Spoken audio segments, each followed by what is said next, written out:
ஸ்ரீமதே ராமானுஜாய நமஹ. ஸ்ரீ பாலதன்வி குரவே நமஹ. ஸ்ரீமத் வரவரமுனையே நமஹ. திருப்பாவையிலே 20வது பாசுரத்திலே 33 அமரர்க்கு முன் சென்னு கப்பம் தவிர்க்குங் கலியே என்ன ஆண்டாள் எம்பெருமானை விழிக்கிறாள். இப்படி எம்பெருமான துயிலெழுப்புறதுக்கு வந்தாச்சு. நப்பிராட்டிய துயிலெழுப்பினாள். இப்படி யார் முதலிலே இந்த ஆண்டாள் முதலான கோபிகைகளுக்கெல்லாம் முகங்காட்டுகிறார்கள் என்பதிலே நப்பிராட்டிக்கும் கண்ணபிரானுக்கும் ஒரு போட்டியாக ஏற்பட்டு அந்த விஷயங்களையெல்லாம் குத்துவிளக்கிரிய பாசுரத்தில் ஆண்டாள் அருள் செய்தாள். அடுத்தது இப்போ கண்ணபிரான துயில் எழுப்புகும் போது 33 அமரர்க்கு முன் சென்று கப்பம் தவிர்க்கும் கலியே துயிலெழாய்னு கூப்பிடுறான். இந்த விழியில 8 விதமான விசேஷார்த்தங்களை காஞ்சி சுவாமி காண்பிக்கிறார்.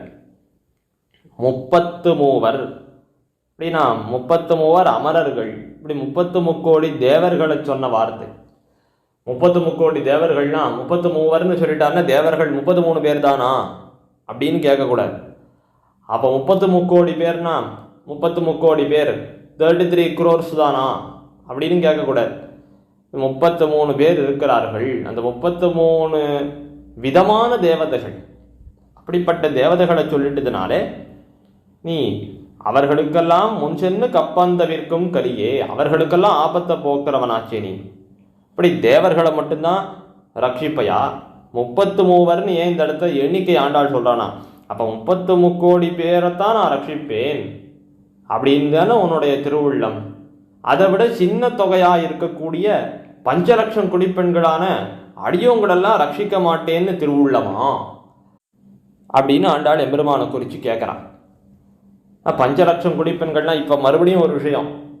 அப்போ கோபிகைகள் 5 லட்சம் பேர் தான் இருந்தாளான்னு கேட்கக்கூடாது. 5 லட்சம் குடிப்பெண்கள்னா 5 லட்சம் குடிகள், 5 லட்சம் குடும்பம் இருந்தது திருவாய்ப்பாடியில். அதெல்லாம் கோப குடும்பங்கள். அதில் இருக்கக்கூடிய அனைத்து ஸ்திரீகளும் அப்படின்னு அர்த்தம் பண்ணிக்கணும். அப்போ பாருங்கள், இப்போ 5 லட்சம் குடியில் இருக்கிற அத்தனை பேருன்னா அதில் எத்தனை பேர் இருப்பாள்னு பார்த்துக்கோங்க. அப்போ எப்படியா இருந்தாலும் தேவர்களை காட்டிலும் நாங்கள் எண்ணிக்கையில் கம்மி தான். இப்போ எங்களெல்லாம் ரட்சிக்க மாட்டேன், இன்னும் தேவர்கள் மாதிரி அத்தனை பேர் இருந்தால் தான், தொகையில் அதிகப்படியாக இருந்தால் தான் நீ ரட்சிப்பையா அப்படின்னு திருவுள்ளமானு கேட்குறா முதல்ல. அடுத்தது அமரருக்கு எல்லாம் புருஷர்களாச்சே, புருஷர்களுக்கு நேரக்கூடிய ஆபத்துகளை தான் போக்குவேன், ஸ்திரீகளுக்கு நேரக்கூடிய ஆபத்துகளை போக்க மாட்டேன் அப்படின்னு திருவுள்ளமா. அது 2வது அர்த்தம். 3வது, இந்த 33 அமரர் தேவர்கள் இவெல்லாம் யார் அப்படின்னா நம்ம காட்டிலும் அதிகமாக புண்ணியம் பண்ணிட்டதால அந்த பதவியில் இருக்கிறவர்கள். எம்பெருமானாலே கொஞ்சம் பலம் முதலானவர்கள்லாம் கூடுதலாக அனுகிரகிக்கப்பட்டவர்கள். அப்போ பெருமிடுக்கர்களாக இருக்கிற தேவதைகளுடைய கிளேசங்களை தான் நான் போக்குவேன், அபலைகளாக இருக்கக்கூடிய இந்த கோபிகைகளுடைய கிளேசங்களை எல்லாம் போக்க மாட்டேன் அப்படிங்கிறது உன்னுடைய கொள்கையா என்பது 3வது. 4வது அர்த்தம், இப்படி தேவதைகள் இவாள்லாம் எம்பெருமானால இப்படிப்பட்ட ஒரு பதத்தில் வைக்கப்பட்டு அனுகிரகிக்கப்பட்டவர்கள்னு சொன்னோம் இல்லையோ, அப்படி அந்த பதவி எம்பெருமானால கொடுக்கப்பட்டதுங்கிற உணர்ச்சி அவர்களுக்கு இருக்காள்னா எந்த தேவதைக்கும் கிடையாது. அதனால தான் அவளை தேவதாந்தரங்கள் நம்ம வணங்கக்கூடாது, சிவைஷ்ணவர்களுக்கு அவர்கள் உத்தேசர் அல்லர்கள் அப்படின்னு வச்சுட்டு இருக்கோம். ஏன்னா அவன் தந்தத்தையே சாப்பிட்டு அவனே இல்லைன்னு சொல்றவான். கொஞ்சம் ஏதோ ஒரு சக்தி விசேஷம் பெருமாள் கூடுதலாருன்னு உடனே அதை கொண்டு அதிகிரமிச்சுட்டு நான் தான் அப்படின்னு சோகம் அப்படின்னு மார்பு நெறித்து இருக்கிறவர்கள். அப்ப சோகம்னு இருக்கிறவர்களுக்குத்தான் நீ அனுகிரகம் பண்ணுவியா? தாசோகம்னு இருக்கிற வினயத்தோடு கூடின எங்களுடைய வருத்தங்களை எல்லாம் நீ போக்க மாட்டியா? இது 4வது அர்த்தம். 5வது அர்த்தம் தான் ரொம்ப முக்கியம். இப்படி எம்பெருமானாலான அனுகிரகிக்கப்பட்டவர்கள் அப்படின்னு சொல்றீரே, எப்படிப்பட்டவர்கள் அவள்லாம்? எதனால எம்பெருமான அவளுக்கு அனுகிரகம் பண்றான் அப்படின்னா ஏதேதோ க்ஷுத்ர புருஷார்த்தங்கள், ரொம்ப தாழ்ந்த விஷயங்களை எல்லாம் ஆசைப்பட்டு எம்பெருமான வணங்குகிறார்கள் அவர்கள்லாம். தங்களுக்கு ஏதாவது ஒன்று தேவைன்னா சேவிக்கிறவாதான். இப்போ மகாபலி தேவேந்திரனுடைய உலகங்கள் எல்லாத்தையும் அபகரிச்சுட்டான்னு அதுக்கப்புறம் தானே இவெல்லாம் எம்பெருமான் திருவடிகளை பற்றினான். அதே போல அமிர்த மதனம் பண்ணும்போதும் அமிர்தம் போச்சு, தங்களுடைய லோகங்கள்லாம் போச்சுன்னதுக்கான அதுக்கப்புறம் தானே எம்பெருமான் திருவடிகள் வந்து பிடிச்சுட்டான். யார் இவாள்லாம் இந்த தேவதைகள்லாம் இந்த பக்தியோடு வந்து பெருமாளை வந்து சேவிச்சாடானா? பக்தியெல்லாம் இருக்கு, ஆனால் இது இந்த மாதிரி சமயங்களில் தான் அது பரிணமிக்கிறது அவளுக்கு. இப்படி இருக்கக்கூடியவர்களுக்குத்தான் நான் காரியம் செய்வேன். பரமபுருஷார்த்தமாக உன்னையே அர்ச்சிக்கிறக்கூடிய இந்த கோபிகைகள் இவர்களுடைய காரியங்களை எல்லாம் பண்ண மாட்டேன் அப்படின்னு உனக்கு திருவுள்ளமா? இன்னும் 5வது விஷயம் காட்டுறான். இப்படி 6வது விஷயம் என்ன காட்டுறது அப்படின்னா, பிரார்த்திக்கும் போது நிறைய பிரார்த்திக்கிறா. எம்பெருமானுடைய பரத்வத்தை எல்லாம் சொல்லி ஸ்தோத்திரம் பண்ணி பண்ணி இந்த 33 தேவர்கள் அமரர்கள்லாம் பிரார்த்திக்கிறான். ஆனால் அந்த பிரார்த்தனையெல்லாம் நிறைவேற்றினதுக்கு அப்புறம் அதை மனசில் வச்சுக்காம நன்றியே இல்லாதைக்கு பின்னாடி ஏதாவது ஒரு காலத்தில் யாருக்காவது ஒரு வரத்தை கொடுத்துட்டு இந்த எம்பெருமானையே எதிர்த்துண்டு அம்பு தொடுக்கிறவர்களாக இருக்கார்கள். யோசிச்சு பாருங்க. நிறைய பேர் நிறைய சரித்திரம் இந்த மாதிரி உண்டு. இப்போ பானாசுர சரித்திரமெல்லாம் எப்படிப்பட்டது? ஒரு காலத்திலே ருத்ரனுடைய கபாலம், அவர் கையில் ஒட்டின்ற கபாலத்தையே பெருமாள் போக்கினார் அப்படின்னு ஒரு சரித்திரம் பார்க்கிறோம்.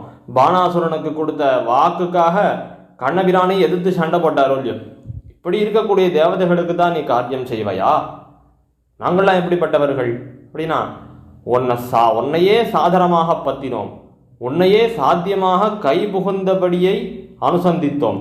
இப்படி இருந்தாலும் உன்டேந்து ஏதோ ஒரு விஷயத்தை நாங்கள் வாங்கிக்காதைக்கு உன் சேவடி செவ்வி திருக்காப்பு அப்படின்னு உனக்கு காப்பிடுவது தவிர வேறொன்னும் தெரியாதவர்கள்.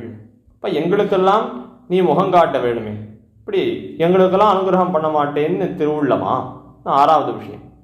அடுத்து 7வது விஷயம், உன்னுடைய திவ்யமங்கள விக்கிரகம் அந்த திருமேனி நோவுபட்டாவது எங்களுக்கு காரியம் நடந்தா போறோம்னு இருக்கிறவர்களுக்கு தான் அவர்களுடைய மனோரதத்தெல்லாம் நீ பூர்த்தி பண்ணுவியா?